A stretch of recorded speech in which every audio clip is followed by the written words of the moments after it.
একজন কৃষক খেতে পেঁয়াজ করছিল। হঠাৎ করে পেঁয়াজের ক্ষেত থেকে একটা পয়সার তৈরি মেয়ে বেরিয়ে আসে। তারপর মেয়েটিকে কুলে তুলে নিয়ে গ্রামের দিকে দৌড়াতে থাকে। গ্রামের লোকেরা পয়সার মেয়েটিকে দেখে হতবাক হয়ে যায়। তারপর কৃষক মেয়েটির শরীর থেকে ঠেলা ভর্তি পয়সা নিয়ে নেয় এবং সেই কৃষক রাস্তায় একটি গর্ভবতী মহিলাকে সব পয়সা দিয়ে দেয়। ধীরে ধীরে পুরো গ্রামের লোকেরা মেয়েটির শরীর থেকে পয়সা ভাঙতে শুরু করে।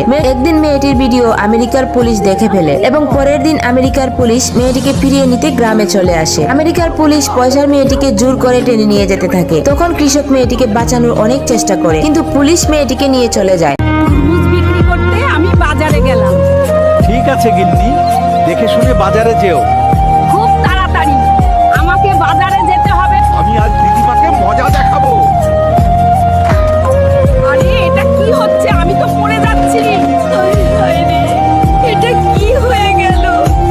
আমি আর তরমুজগুলো বিক্রি করতে পারলাম না। সব ঠিক হয়ে যাবে, আমি আছি তো। দাদাকে আমি শিক্ষা দেব।